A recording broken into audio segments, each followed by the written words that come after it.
Aujourd'hui dans cette vidéo, on va t'expliquer pourquoi Evangelion est une fraude et en quoi cet animé que tout le monde pense être si bien est en fait un énorme bordel absolument pas clair et bien trop vague. Tout simplement, pourquoi Evangelion c'est nul. Evangelion est une série d'animation japonaise écrite et réalisée par Hideaki Anno et produite par le studio Gainax. Elle est composée de 26 épisodes et a été diffusée originalement au Japon d'octobre 95 à mars 96 sur la chaîne TV Tokyo. Les films seront également diffusés après la fin de l'animé à partir de 97 avec Death and Rebirth et The End of Evangelion ainsi que la série de 4 reboots. Cependant ici on ne va traiter que de la série animée de 26 épisodes et du film The End of Evangelion. Alors d'habitude on conseillerait d'aller voir pour comprendre de quoi on parle, mais l'animé est tellement chiant à regarder et incompréhensible, te fais pas chier. Reste sur la vidéo, tu passeras un meilleur moment. À l'époque Evangelion c'est immédiatement un grand succès et la série est reconnue pour la qualité de son animation et de son scénario sophistiqué. Nombreuses sont les personnes qui, après avoir regardé Evangelion, considèrent que c'est un chef-d'œuvre, une œuvre super émouvante, persuadées que toutes les thématiques y sont merveilleusement bien traitées. Cependant, on peut se demander si finalement ce n'est pas plutôt éclaté au sol tant cet animé est sûrement le pire qui nous a été donné de voir. Au vu de son animation, mais surtout de son scénario qui n'est peut-être pas si qualitatif et sophistiqué, mais plutôt un imbroglio scénaristique qui perd le spectateur, forçant à faire des films derrière tellement que les mecs ne savaient même plus ce qu'ils racontaient. De plus, ces films traduisent une gestion désastreuse de l'ordre chronologique des événements et proposent une qualité de l'animation médiocre à certains moments qui vont très bizarrement à l'encontre de la réputation qui lui a été faite. En effet, la vie globale qui ressort sur cette série d'animation est extrêmement positive. Si on en croit ce qui nous est dit, la série animée est un tournant dans l'animation japonaise et va favoriser la culture otaku. Mais on pourrait se demander si cela n'a pas plutôt favorisé la culture de la branlette intellectuelle complètement débile accompagnée de la surinterprétation. Peut-être dû à l'aspect psychologique qui est extrêmement présent dans l'animé. Tellement présent que ça en devient insupportable et que ça nous oblige à interpréter la grande majorité des événements. Tu rajoutes à ça de nombreuses choses non expliquées, et là, t'as vu, ça commence déjà à ressembler à rien, alors qu'on en est qu'à l'intro. On vous parlera pas des anges, qui font partie des méchants les plus nuls à chier toute œuvre confondue. Vous voyez les Madara, Meruem, Dio, ou le grand Aizen, tout ça, vous oubliez. Les man ont autant de flow que Gaimon et on les prend autant au sérieux que Minoru. D'ailleurs, en parlant de Minoru, les sous-entendus sexuels bien trop présents, futiles et carrément glauques, tu vois très bien de quoi je parle. De plus, on a des références bibliques beaucoup trop encombrantes, particulièrement dans l'horrible film The End, jusqu'aux personnages qui sont pour certains bien trop répétitifs, inintéressants, gâchés, voire détestables et même complètement inutiles. Finalement, en mettant ça bout à bout, tu ne peux qu'obtenir un énorme bordel où tu seras sûr d'avoir compris au mieux quoi. 50% de l'animé, et encore on est généreux. Et oui, désolé, tu ne fais pas partie de l'élite, tu ne fais pas partie du club restreint de ceux qui ont compris Evangelion à 100%. Après, t'inquiète pas, parce que les mecs, ils doivent être 3 grand maximum en comptant les scénaristes. Bref, maintenant que tout cela est dit, voyons en détail pourquoi Evangelion, c'est nul. Déjà pour commencer, mettons les choses au clair. Il faut attendre 15 épisodes avant que le scénario avance réellement et que Shinji se décide à faire quelque chose. Car oui, les 15 premiers épisodes sont composés essentiellement de Shinji qui change d'avis toutes les 2 secondes. On va parler du scénario, le pire aspect de l'anime, mais plus précisément de comment on nous le raconte, parce que c'est ça qui définit si t'as une histoire intéressante ou non. Ce n'est pas seulement l'histoire que tu racontes qui importe, même si cette dernière reste la partie la plus importante, mais de quelle manière tu la racontes. Le message que tu veux transmettre peut être aussi profond, intéressant et beau que tu veux, si tu n'arrives pas à le transmettre clairement, tu n'obtiendras que quelque chose de confus et de vague. Ce qui est exactement le cas d'Evangelion. L'un des plus gros défauts, c'est le côté interprétation, qui est trop présent, allié à beaucoup de choses non expliquées comme le moteur S2, le véhicule sacrificiel, le manuscrit de la mer morte, la lance de Lungin et même le premier impact. Quand vous regardez un animé, normalement tout le monde comprend la même chose, ou en tout cas le cœur de l'intrigue, et le développement sous une ligne directrice, qui n'est pas forcément sujette à interprétation. Le truc c'est que dans Evangelion, ce n'est pas le cas. Tous ces éléments du lore pas expliqués, ça passe dans les premiers épisodes. Mais là, jusqu'à la fin de l'animé, tu te bases uniquement sur une interprétation personnelle des événements. Pour faire simple, tu diras pendant tout l'animé « Ouais, je crois qu'il s'est passé ça ». Non, ça ne devrait pas marcher comme ça, et ça te donne juste l'illusion de comprendre ce que tu regardes sans être sûr, et donc difficile de raccrocher les wagons quand l'animé part dans un trip aux acides. Prenons comme exemple la fin de la série animée de 26 épisodes. Plus précisément les 2 derniers épisodes. C'est le moment où on rentre dans l'introspection des personnages et on nous bombarde le cerveau de phrases qui sortent de partout en même temps. Si tu veux juste te poser devant ton animé pour te détendre, fuis loin, très loin d'Evangelion, car pour essayer de comprendre ce qui se passe ici, t'es obligé de jouer ta vie. Chaque seconde d'inattention peut te coûter ta compréhension. Tu es dans l'obligation de te concentrer un maximum si tu veux comprendre. Alors on a bien compris que sans rapport à la complémentarité des hommes, que toutes les pensées s'en mêlent, ce qui donne ce rendu où tout le monde parle en même temps.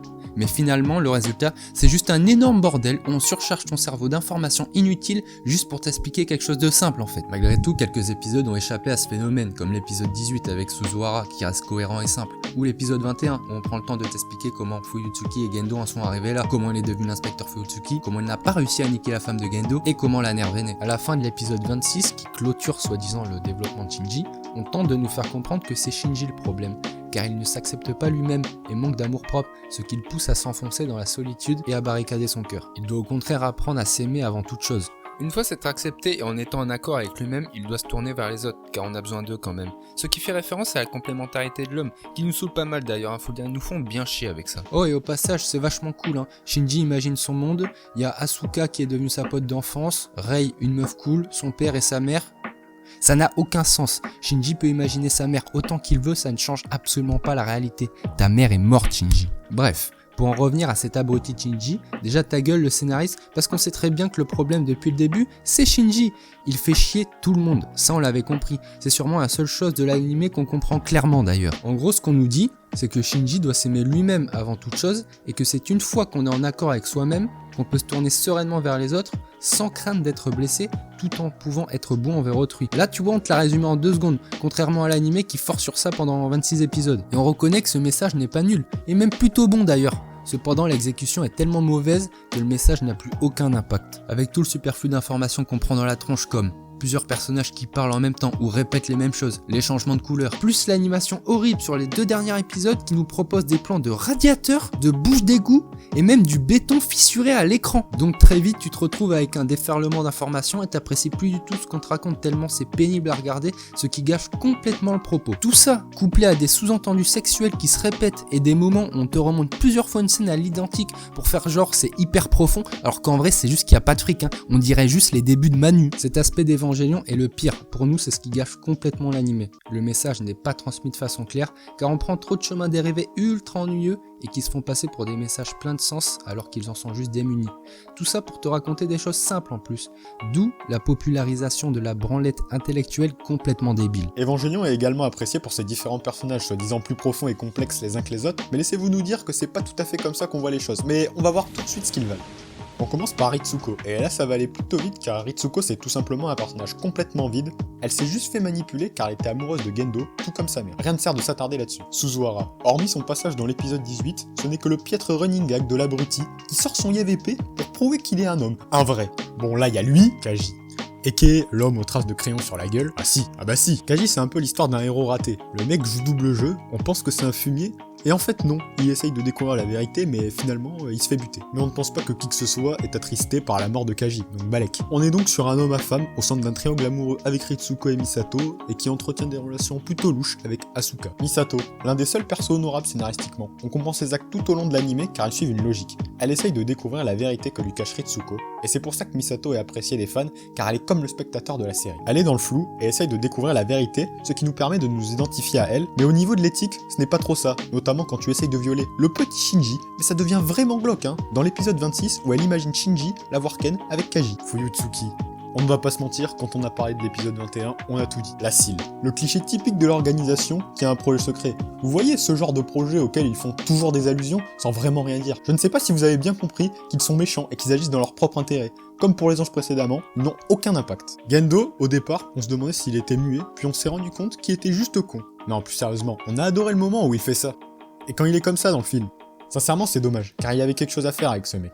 C'est le père du héros principal, son chara-design n'est pas nul, puis il est mystérieux. On disait qu'il nous réservait une dinguerie avec Rei. Il y avait une vraie relation intéressante, le fait qu'il est créé à l'image de sa femme, c'est touchant. On s'imaginait un speech émouvant de Gendo sur lui-même où celui-ci s'ouvre et nous dévoile sa vraie nature. On pensait que le film allait nous apporter des réponses sur ses réels objectifs, mais non. Encore un personnage gâché, on apprend juste qu'il voulait rejoindre sa femme avec le projet de complémentarité de l'homme, puis Rei le trahit, et il finit juste, comme ça, Asuka. Un des persos les plus énervants, qui a absolument besoin du regard et de l'approbation des autres pour exister. Elle est un personnage doublon de Shinji, encore un, qui a un lien particulier avec ses 2 parents, qui est dépressive, et qui en fait profiter tout son entourage, et tu as là la construction classique d'au moins 2 autres personnages. Mais elle bénéficie en plus de ça d'un caractère absolument exécrable, et on ne s'attardera pas sur les scènes à caractère sexuel qui pullulent à partir de son arrivée. Plutôt, on évoquait le fait que tout était fait par des sous-entendus sans réelle explication claire. Mais là, on comprend qu'en plus de pas savoir faire passer les messages, les mecs ne savent pas non plus rendre quelque chose de simple, sympathique. Sans déconner, même le traitement d'Asuka, un perso simple, il est autant raté que le chara-design de Shinji avec sa chemisette blanche là. Rei, c'est limite le personnage central, mais ça ne l'est pas, et c'est bien ça le problème. Contrairement à Shinji, elle ne se plaint pas toutes les 2 minutes, elle est juste purement logique. Le développement de personnage de Rei est le meilleur de la série. Rei est ce qu'elle est grâce au lien qu'elle a établi avec les autres. Ainsi, les différentes Rei sont toutes uniques, alors que paradoxalement, son existence Résistance l'a destinée à n'être qu'un clone. Elle qui a attendu et n'a été créée que pour mourir, n'est finalement pas prête au moment venu. Dommage qu'au final, son traitement dans le film soit aussi éclaté que ce dernier. Kaworu, ou l'histoire d'une blague, d'un épisode 24 calamiteux. Sérieusement, c'est le personnage le plus inutile de toute l'œuvre devant Ritsuko. Juste pour imaginer, remplacer Kaworu par un autre ange éclaté, comme d'habitude, pour jouer le rôle du méchant, et dites-nous ce que ça change. Ah oui, c'est vrai, on n'aurait pas eu le droit à cette fameuse scène sans aucun sens où la température monte entre Shinji et Kaworu. Enfin bref, vous l'aurez compris, c'est bien un nom inutile, comme c'est collé. Shinji. Alors ça coupe déjà, c'est bon. C'est bon. Là, on pense qu'on peut parler du mec le plus indécis des années 90. Dans l'épisode 4, oui, seulement 4 épisodes et le mec veut déjà partir, mais non, finalement il change d'avis. Et rebelote dans l'épisode 19, après qu'il ait vu son pote Suzuhara se faire défoncer devant ses yeux sans rien pouvoir faire. Et là, il en veut à son père, et à juste titre. Le mec menace carrément la nerve. Et là on se dit, ouais vas-y Shinji, fous tout ça en l'air. Bon, au final il décide de partir, mais pour de bon cette fois, hein. Oh mais regardez qui voilà! Gendo ne lui a absolument rien demandé et Shinji a lui-même dit qu'il ne voulait plus rien avoir à faire avec la Nerve. Mais il revient en 1 minute montre en main et s'autoproclame pilote de l'EVA 01. Mais là où c'est beau, c'est que ce n'est qu'un énième revirement de position de Shinji. Dans le film The End, Shinji nous emmerde en agissant comme s'il voulait disparaître de ce monde qui ne lui convient pas. Et à la fin du film, là où ce petit bonhomme a le choix de rester dans un monde moins contraignant et plus simple, que fait-il ? Il revient, putain! Shinji, finalement, c'est juste l'histoire d'un mec dont le problème, c'était lui-même, mais qui faisait chier tout le monde. Durant tout l'animé, il ne fait que se morfondre en pensant que tout le monde est contre lui, alors qu'en fait, c'est cet abruti qui se fait des films tout seul dans son cerveau. Tu nous diras oui, mais le monde auquel il est confronté est compliqué. Regarde tous les autres. Gendo, Misato, Ritsuko, Fuyutsuki, Kaji, Asuka... Non, pas elle. Ils se plaignent pas alors que les mecs en chient tout autant que Shinji. C'est pour ça qu'il est insupportable, le mec. Il se plaint tout le temps et se persuade tout seul qu'on est contre lui et en fait profiter tout le monde. À ça, tu rajoutes sa coupe de merde, sa petite chemisette qui habille et ses énormes problèmes sexuels vis-à-vis des femmes et t'obtiens un personnage détestable. Finalement, les personnes varient pas beaucoup les uns des autres. Par exemple, le rapport compliqué aux parents est commun à plus de la moitié des personnages principaux. Si on prend le cas de Asuka, Shinji et Ritsuko, tous les trois ont été plus ou moins délaissés par un de leurs deux parents et ce sera un des éléments principaux de leur dilemme psychologique. Les derniers ayant même tous les deux un parent dont le travail importe plus que leurs enfants. Même Misato suit le schéma, même si son développement vis-à-vis de son père est plus poussé puisqu'elle cherche à retrouver son père en Kaji, ce qu'elle n'admettra qu'à la toute fin de l'anime. Et c'est bien normal que ces personnages se ressemblent, puisqu'ils baignent tous dans un climat dépressif tout au long de l'anime, qui faut le dire, pour le spectateur finit par devenir ennuyeux, puisque les personnages semblent ne pas évoluer pour aller mieux, et aucun personnage à part Misato ne semble vraiment dénoter de cette ambiance dépressive. De plus, un autre fléau de cet anime est la gestion chronologique absolument désastreuse des événements. Tout au long de l'anime, on nous évoque le plan de la Syl, le plan de Gendo pour contrer la Syl, tout le mythe autour de Adam et Lilith, avec ses histoires d'héritiers de lune noire, lune blanche, l'utilité de la lance de Longin, le manuscrit de la mer morte. Bref, avec toute cette merde, les scénaristes ne savaient même plus où ils allaient, du coup ils n'ont pas réussi à boucler toutes les intrigues qu'ils avaient lancées. Certains diront que c'est par manque de budget, mais alors pourquoi refaire le film Death and Rebirth, qui retrace les épisodes 1 à 24, tandis que ces épisodes-là, eux, ne souffraient pas du manque de budget. Vous nous direz, ah bah ça va, t'as juste à regarder le film The End après. Ah non, c'est pas comme ça que ça se passe. Ici on regarde Evangelion, il faut que ce soit compliqué pour rien. Du coup on va vous donner la technique pour réussir à suivre parfaitement la chronologie. C'est très simple. Donc d'après un site, il suffit seulement de regarder la première heure du film, ensuite de regarder les épisodes 25 à 26, puis à ce moment-là seulement, vous pouvez regarder la fin du film. D'ailleurs, parlons-en de ce film. Le film The End of Evangelion est sans aucun doute le pire film d'animation qu'on ait jamais vu. Alors soyons clairs, ici il va pas s'agir de vous expliquer ce qui s'est passé, parce que la raison est très simple, c'est incompréhensible. Bon, ce qu'il faut retenir en gros, c'est que ce film est une catastrophe. Le scénario est incompréhensible. C'est encore pire que dans l'anime. Dans l'anime, c'est la façon de faire passer le message qui est complètement foirée. Ici, dans ce film, tout est foiré. La relation entre Rei et Gendo qui a été complètement gâchée. Du moment où Rei fusionne et devient on ne sait trop quoi, jusqu'à ce que Shinji devienne Dieu tout en accédant à un espèce d'autre monde. Et la conclusion du film où il étrangle Asuka, rien n'est expliqué comme d'habitude. Il faut interpréter, mais là c'est juste pas possible. Ils ont poussé le délire au max à base de sous-textes religieux déjà bien présents et bien trop barbants. Avant de regarder le film, on pensait vraiment qu'on allait nous apporter des réponses, mais rien. C'est un échec total. Ça empire même, on comprend encore moins.